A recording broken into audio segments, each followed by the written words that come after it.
We're ready to go. All right. Praise, thanks so much for joining with me, man. Oh wait, here we go. We're recording. There we go. How you doing, first of all? I'm good. It's been a long week, but I'm positive. How you been? How have you been? I'm great. I'm great. I'm back in the big city of London now, so I'm feeling good. I like your hat. You came prepared, man. Code for good. This is what we're about. You got a brand now. Like this is aligned to what we're talking about. I like that. You came prepared. Appreciate it. Thank you very much. All right. So off top, what I want to start with, and I think this is really important. Start by telling everyone about your story of what you've done and what role you've landed, because I'm super impressed by it personally. So I think it will encourage other people as well. So how did that work out for you? Thankfully, I was able to secure a placement with an investment bank, software engineer placement, and I started off. So let me just talk about like a brief story about my tech journey. I've been doing tech for about a year plus, so it's not something that I was doing since like secondary school. I kind of failed my A levels and I didn't really have much options to do. And like my dad was like, okay, do computer science? And I was just thinking, like he was looking at it from the point of like a financial standpoint, but I was more about would I enjoy it? And I went to uni. I had my first lecture and it was Python, and I was so like it just caught my attention, and it was just like I think for me, I've always been someone that likes solve problems and like around why does this do we have the internet? Why is the internet the way it is? And that was kind of that sparked my interest, and then from there on, it was just kind of a thing of I just wanted to know why everything was the way they were. So that's just a short background into my tech journey. So I've been a year plus into this thing, so I'm still quite new. But my application journey started um August. So it was like last week of Last week August of August. started my application. And I remember the first one I applied to was BlackRock, and that was the first application I was open at that time. So, Okay. like, I'd already set my mind that I had to get a placement, that like I would have to get this placement. So, What month are you? I started off very. When was this? What month were we in? So this was August. Yeah, this was like August, like last week of August. I think maybe 22nd or 23rd. That was the first that was the first placement I was aware of that was online, like to the whole public. So I applied. I didn't hear back from them even till now. They're going to be watching now. They're going to be regretting that when they hear about what you're doing. But go ahead. Yeah, so I applied early, and then um I applied to around 20 to 30 um placement roles. And when I tell you it wasn't like the first five, I could handle it because I was so excited to apply. And then when you started getting rejections upon rejections, and like I literally got rejected to every single one I applied to, and I was able to secure one, and I'm very, very grateful to that. So I applied to a range of companies, from tech companies to finance companies as well.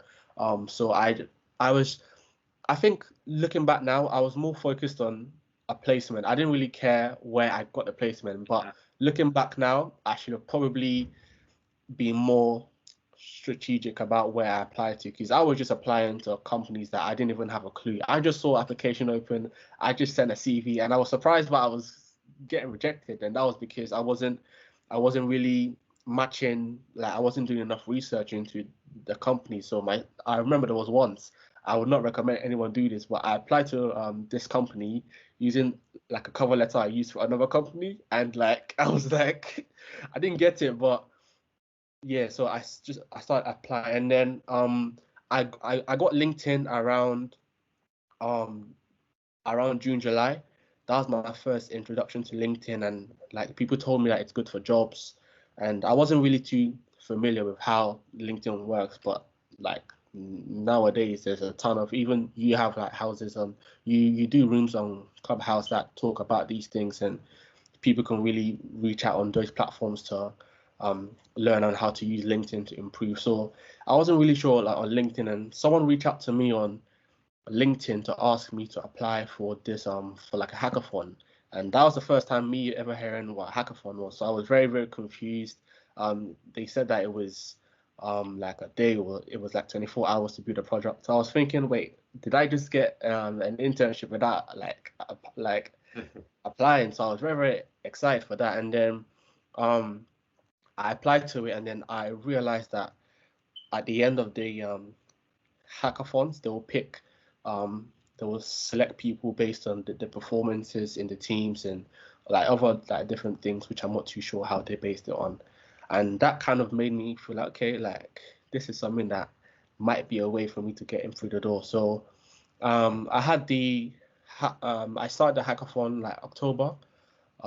It was like midweek October, and that was my first hackathon. I was so nervous. I was so worried, concerned, and then then I got through the first stage. So the first stage of the process was CV, your cover letter, like the normal, and then they sent what I failed to realize was like a lot of companies send automated messages. So I was always surprised at how quickly. So I was very excited that, oh wow, they did like these guys like me so quickly, but I didn't realize that it's just like an automated thing that you have to do. And so I had a video interview, just asking me to explain. No, sorry, before that I had like behavioral in interview, so asking how I would handle certain scenarios, just normal questions of, okay, how would you approach this? There was even questions about like 2 times 10, but the difficulty got like harder the more questions you did. And that was like the second round, and then the third round was a coding interview. And now this was where I went wrong a lot of the times in my application, because so I'm a computer science student, and a lot of the time when you're applying for tech roles, it's normally coding related, data structures and algorithm problems. That's normally the format for most things, and I always crumbled at that point in time. I found myself struggling to even get the first question done, and it was a trend that I noticed from August when I was applying. So it took me a while to realize that, okay, I needed to have experience doing like coding practice questions, because the questions that we do at university and the questions that are put in the applications, I think it's because it's time constraint. That's what puts pressure on you a lot. So you have like 30 to 40 minutes to try and solve 2 questions, and like you're thinking more about the time, like you haven't got time to really put your thoughts together. And so I had the coding interview, but luckily, because of the experiences that I already had with the rejections, I did a lot of practice. And so for this coding interview, I gave myself 5 days, and I went on Leak Code and I practiced as much as I could. And I went into the test, and it was like a lot of the questions that I practiced, they were quite similar in terms of the way they were worded. So I could see a question and spot exactly what that question was asking me to do. And so that allowed me to get, I even finished the interview like 25 minutes early. And that's because I was able to spot that question and realize, oh, okay, this is how you approach certain problems. And that was kind of how I was able to get around it. And so I submitted that in interview, and then I had to explain my solutions and things like that. And then they reached out to me like I think 2 weeks later, saying that I was invited for the hackathon, and I was so excited. I was like, okay, like By the way, are you allowed to say which company it is? Are you allowed to name drop? Yeah, sure. So JP Morgan, they're the one who hosts the Code for Good hackathon. It's an amazing hackathon. Like I definitely had a good time. Like apart from the getting the offer, it was one that I have friends. I've made friends from that hackathon that I still talk to till today, and we chat about everything. We help each other out. So it's an amazing hackathon just to like build experience and just to get to meet people.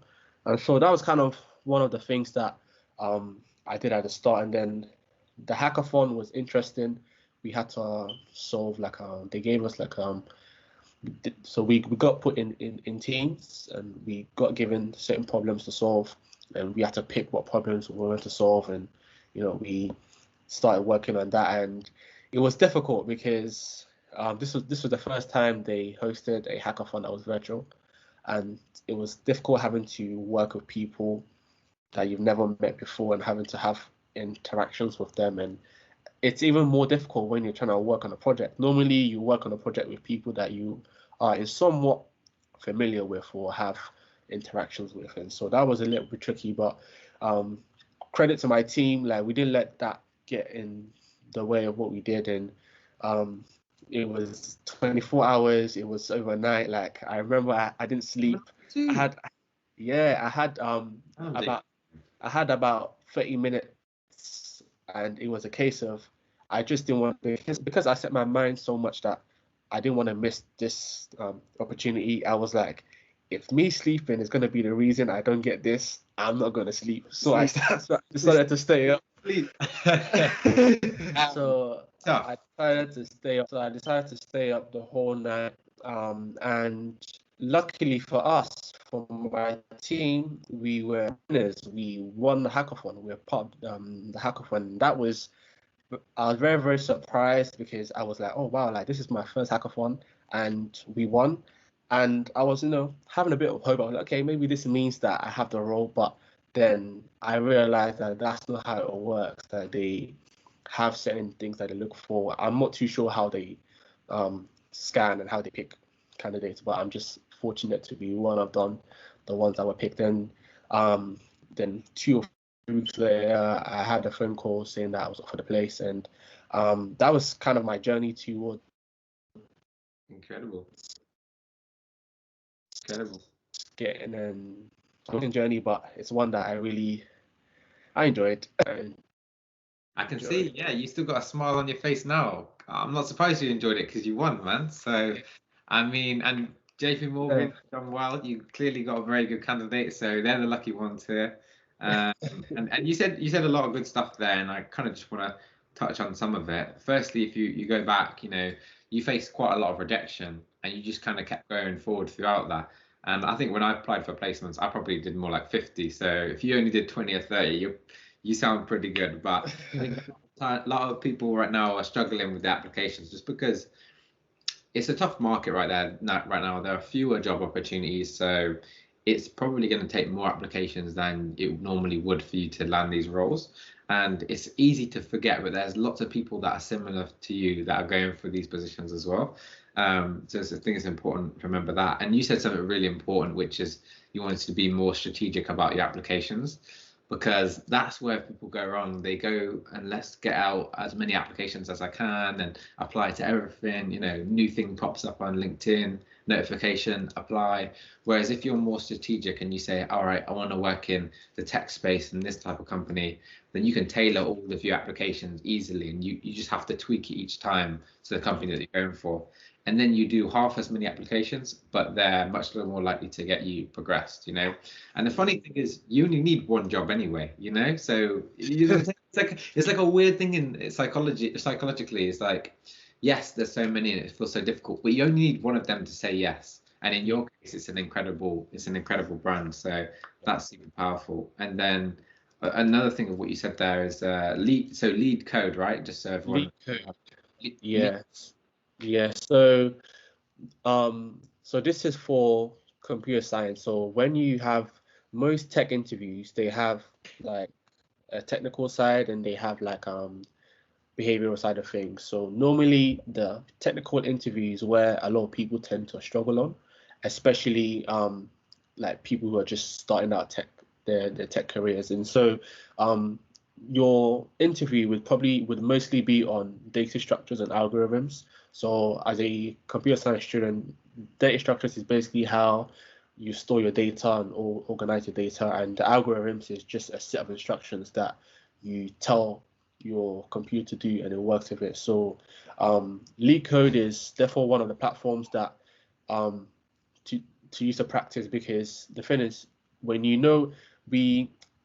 as computer science students, we might be aware of the different data structures and algorithms, but applying that to a different scenario is normally where people struggle. Like most people know about arrays, or you've heard about arrays, array lists, things like that. If you do tech, you know what I mean.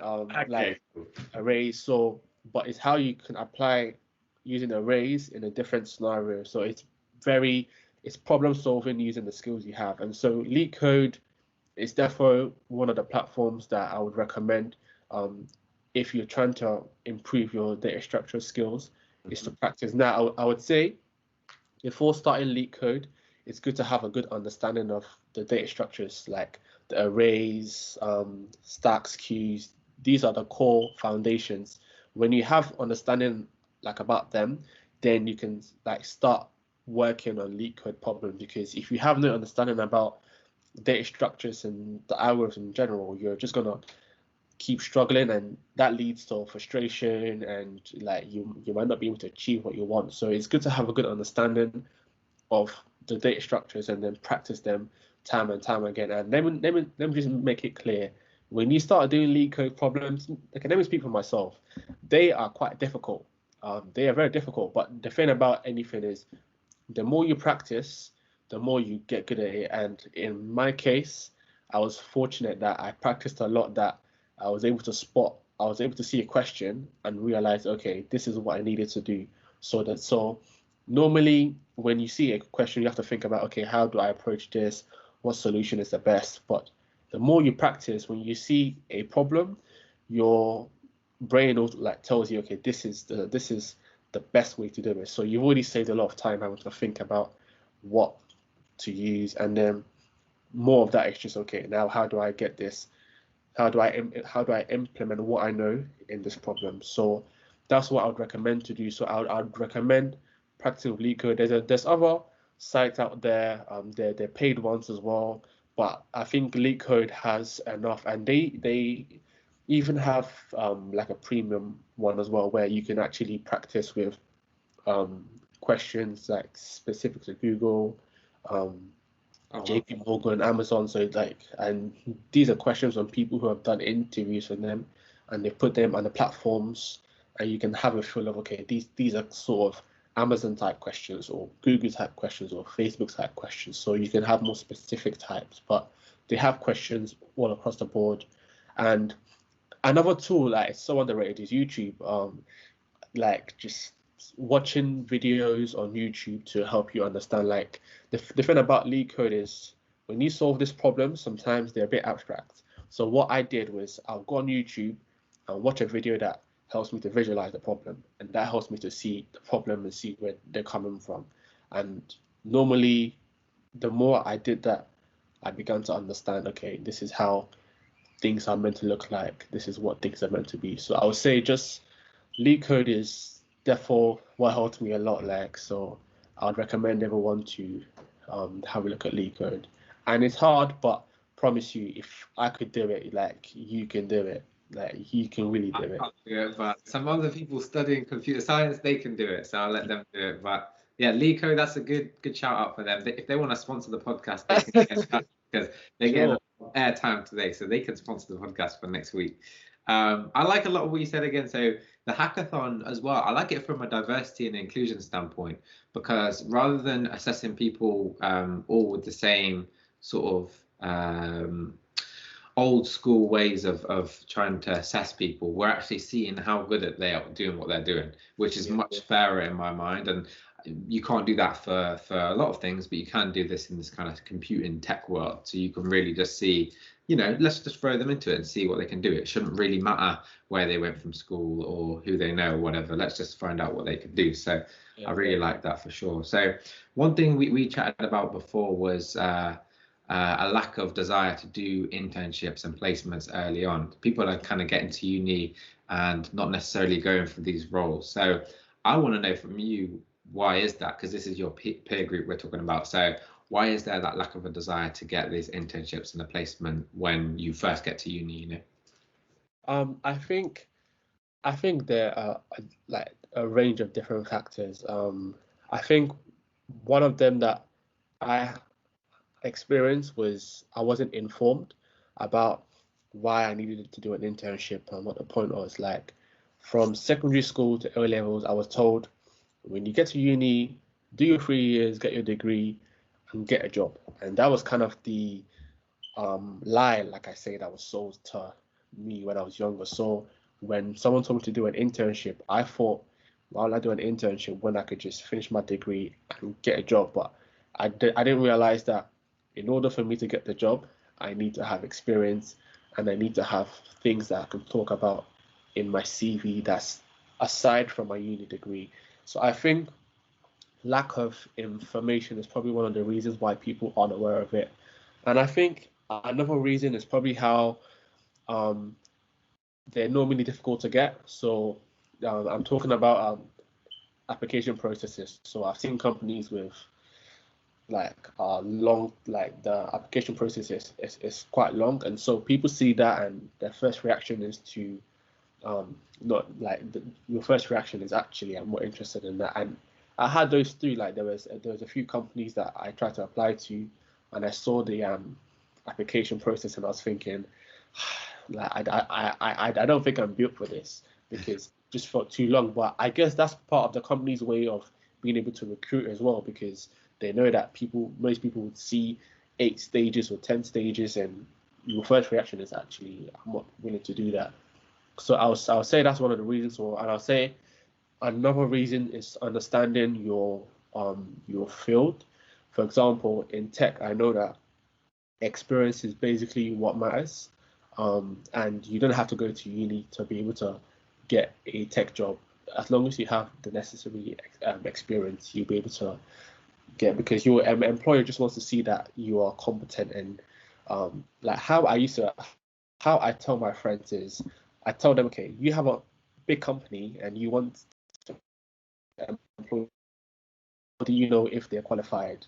Like I can tell you, yes, I'm qualified, but I need to see that you've done things in the past for me to trust that, okay, you are capable of doing the job. So I'll say those three things: lack of education, the time frame of application process, and I'll say the I think another one is probably not you just not really being interested as well, because I think if you are interested in your field and you want to really get the most out of it, I think you would go the extra mile to realize the importance of things like internships and placements. So those would be what I'll say are probably the reasons why people don't do internships. Yeah, and it's concerning, right? Like, are you probably worried about some of your friends who are just like they're a bit disillusioned to the whole thing and think, I don't need to do that. I'll just be fine. And uni probably used to, I don't know when, but people like to say back in the day, you graduate and you'd be guaranteed a job, but that's not the case anymore. So you're kind of, I guess, concerned, right, for your friends and your peers who haven't kind of come to that realization as they need to do these internships. So yeah, I hope this kind of thing will help encourage more people to want to do it as well, And I just want to point out that you not being able to secure an internship doesn't mean that you failed. Like there is a ton of different ways to skin the cat, as I like to say. Like you don't have to do an internships help, but I think people don't realize the power of working on personal projects or open source. I've started to explore that side of things. So open source, for if you're not aware, is literally it's on GitHub is literally projects that people are working on. You can join in to work with them, and through working with people, you get to meet people, you get to know about people, and the people that you might meet might know people that can help you get the roles, or you can add that to your CV. That okay, I'm working on this project, and that just shows an employer that this is someone who's taking time out to do other things. So not having an internship doesn't mean that you failed and your world is crashing down. No, it just helps. But as long as you are being proactive with working on your side projects, working with people, networking with people, that's more than enough. Because I feel like there's this narrative that without placement internships, like it's difficult, but that's not the case. Like I know people right now who didn't do placement year, and they're working for like big companies, and they just said it's just projects and people that you know. So that's one side of things that I think people should bear in mind as well. I love that. Yeah, it's great advice. I mean, if you can, try and get internships, try and get placements. But if you don't, it's not the end of the world for sure. And you could do these passion projects, especially in like computing and tech. You can go out there and like build a website for nothing. You can get involved in GitHub and contribute to some projects. And that's great because that shows your passion as well for like employers. Because realistically, we can say this, but most people won't do that because they don't necessarily have the desire to want to do it, which means you can get ahead. You can give yourself an edge by thinking outside the box, improving it. And then if you haven't got something on your CV from an internship, you've given yourself something. So, and let's not forget we've got lots of time as well working from home right now. So yeah, I mean, I was going to ask you what your best advice is for landing an early career job. So it could be an entry level role, a placement, or whatever. But that's a pretty good piece of advice there. I don't know if you've got anything else that you want to share. Well, because I've only done a placement, that will probably be where I'm speaking from. So I would like to say it's start early. Like, it's so underrated, and I'll say if I didn't start early, I don't think I'll have been able to secure my placement because I didn't have anyone to tell me this is what you did. So I kind of had to learn with rejections. So I would say start early, because when you start early, you give yourself an opportunity to apply to a range of different companies. Now, when you start late, the chances that some of the roles are probably getting filled up, or application deadlines are like closing soon as well. So I'll say start early. And then the second thing I'll do is I'll say work on your CV and your cover letter. Now that sounds so cliche, work on your CV, but if you are in university, I would recommend you work with your careers department or diverse hires. Like, you can reach out to him, like he can help you with your CV, work on your CV, and just make sure you have someone who has been there and done that to kind of have a look and tell you, okay, this is where certain things need to go. This is how you format your CV. Once you have those two, so once you start early and you have your CV and your cover letter. Now, with the thing with having working with your cover letter is, it's normally like a good idea to have like a base cover letter. And what I mean by that is a cover letter that kind of is similar format of what you would send to companies. Now, when you want to apply to a range of different companies, you want to obviously make it tailored to that company. So when you have a format to work off, you can do your research into that company, find out more about what they do, and then change your cover letter to match that sort of thing. And that just allows you, that just saves you time rather than having to start from scratch and write from scratch. Just have a base. So I'll say if you are in uni, work with your careers department. Like, I'm pretty sure they'll be willing to help you work with your CV, or reach out to platforms like this. There are people that are willing to help you as well. So I start early. And I'll say the third one is know what you want to apply for. Like, what I did, it worked, but it's not going to work for everyone. Like, applying to 30 in, just applying without thinking or not reading the description, it's not wise. And when you get rejections, even if you didn't care about it or not, it's still going to affect you, right?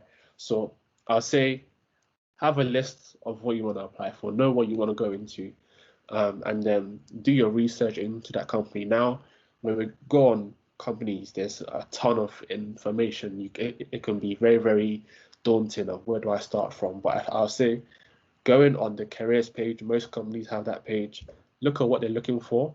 When you see requirements, don't let that put you off. Just, that's normally a base. Like, there's so many things that you shouldn't get put off by looking at the job requirements. Like, you obviously have to be wise with how you like approach it, but that should kind of be, okay, this is what they're looking forward to. And then I'll say another thing is use platforms like LinkedIn to reach out to people that work in such organizations and ask them questions. For example, what I used to do in the past, which didn't work, was I used to be like, hey, or hello, can I have a conversation? And then I wouldn't get a reply. And then I had to realize that these guys are working, that they're very busy. So if you have like specific questions like, okay, can you tell me more about this project or this? I'm curious. Like, they're more likely to respond to you because they have something, like there's a question that has like substance to it. So reach out to those people, find out more about the companies, and pay attention to the companies. Some companies have like insight days as well, which you can go in to gain insight into the things as well. So I'll start again. Start early, CV, cover letter, go on the website and have a list of what you want to apply to. Go on the website, and then I'll say, if you're a tech student, make sure that you're constantly working on your technical skills like leak code, solving problems, arrays, all the different things. Make sure you're constantly doing that, and then just apply. And there's actually like, you actually miss most of you. Like what I used to do, which I would like to advise anyone listening to, is I used to look at applications and thought, I'm not worth it. I don't think I'm good enough. But you don't know that there's no harm in applying to the application, especially when you have your CV and your cover letter down, right? Like, and you've read about the company and you like it. There's no harm. So I'll say just apply, and like hopefully things should fall into place. And most times, reach out to people who work at the company, like people who work at the company. That's normally a good way, because think about this: when you're applying online, you probably got hundreds of applicants that are applying to. And I've heard this thing about recruiters. I'm not sure how true it is that apparently they look at your application for 30 seconds or 15 seconds, and they could tell if they want to move you on or not. So I'll say, knowing people that work in that organization and taking something like a project you've done, not just messaging them saying, hey, do you have internships that I can get? Because that's how it works. But showing them that you have some sort of value. Okay, this is what I can bring to you. This is what I've done in the past. What do you think? Reaching out to people like that might be able to help in terms of pushing your application forward. So those are the key points I would say people should be aware of. So let me just start again. Start early, have your CV and your cover letter, have a list of what you want to apply to, do the research in the companies, and make sure you're always working. Fifth one, make sure you're always working on your computer science skills and practicing questions to get familiar with these sort of interviews. Love that, man. That's great. That's great coming from you, because people are sick of hearing me say some of these things. So it's much better coming from you, because you literally go through it right now. I would just add to that as well, when you're networking, when you're reaching out, because you said it 100% just there. Most people message and they just ask for something immediately, whereas, you know, we get loads of messages like that. So you want to try and give value first. So if there's someone who likes to post on LinkedIn, like their posts, comment on their posts, you know, message them and say, I saw your LinkedIn post recently. I thought this was really interesting because of this. You know, make it specific to you. Or maybe they write articles. You can say, I read this about your article, and you know, I thought this was great, but I didn't agree with this. Like, that sort of value is incredible. For me personally, like I remember I Clubhouse, like I'm very much failing, but I'm trying to learn Spanish. And someone reached out to me and they said, Toby, you got any questions? I'm a native Spanish speaker. Come and ask me. And then, you know, I can kind of, if she wants me to introduce her to someone else now, I'm much more willing to do so. It's like it's like a give and take, you know, like anything else in life. So you've given so much knowledge already. So we'll wrap up in a second. So last kind of couple of questions. I want to kind of ask you now, more for the employers that are hopefully going to be watching and listening. And obviously here we're very much focused on diversity and inclusion. But what sort of decisions, what factors into your decisions when you decide which companies you want to roll with, where you're going to apply to? I know you've got a role now, and hopefully JP Morgan are going to see sense and make sure they hold on to you. But if they, you know, whether they do or they don't, if you're looking at employers of where to go with the application, now that you've been through that process of doing too many applications, when you think about the brands and how it resonates with you, or what you see on social media, what kind of things would you look out for now, do you think, when you decide to apply? Yeah, I think it's different for people, but for me personally, what I look at is more, I look at the tech side of things, like, okay, like what products have these companies been able to develop? What's the work environment like? For example, you can just type in the company's name on YouTube and you can see reviews of people who've worked there. I'm not saying take that literally, but I'm saying that can give you an idea of, okay, what's like. So I tend to look at okay, these are what these guys do. These are the products they've built. This is what they've been able to achieve. And then another thing is I tend to look at what their what their policies in terms of diversities and their aims are, and I just have to have a look to see if this is going to be a great fit for me, because I have friends, like I've had a friend who mentioned recently that they got a job at this firm, but they were the only person they were the only person of a certain race that was in that department, and they felt like they didn't really feel less comfortable to be themselves. So I definitely look at, okay, am I gonna feel more comfortable working here? Like, have I got someone that I look up to in the company in terms of the roles? For example, at JP Morgan, they do a good job in terms of diversity, and they've got like a lot of people in high positions that I look at, and I look at them and I'm like, I want to be like you. Like, I aspire to be in those sort of positions, and those are the sort of things that I look at as well. And I think just having a desire to work for them. Like, I chose JP because I'm into finance and I like tech as well. So I thought, why not just merge both of them together, like as a fintech company that can be able to learn about the tech side, but also be in an environment where finance is kind of the main thing. So I'll say those few things. So just doing your research, about the company, realizing what they do, what they work on. What I find interesting is like most companies have blogs on their news articles, so I do tend to read that to find out what's going on in the company, what they're working on, certain like problems and solutions, and like when you read those things, you can really get inspired, and if you want to work for them or not. So I'll say this in a few things as well that I look at as well, and just looking for people within a company that that work in high positions that I look at them and I'm like, wow, like if you can get there and be the head of a department, then it's definitely possible for me to work very hard and get to where they got. So yeah. Amazing, man. Well, I think you've helped quite a lot of people just now, and I just want to say congrats to you. I think that's a good way to close out. You've done yourself an incredible role. You got the merch, so you're repping them. That's good through. So yeah, I hope you enjoy it. I hope you look forward to the exciting stuff you're going to be working on. So thanks for joining. And for everyone else that is looking for roles now, head to diversehires.co.uk. If you need help with your CVs, you'll get access to some excellent successful examples. Maybe we'll add your CV to that as well. I don't know. And obviously roles with really inclusive employers as well. So Praise, thanks so much, man, for joining. I really appreciate it. We're going to have you on again.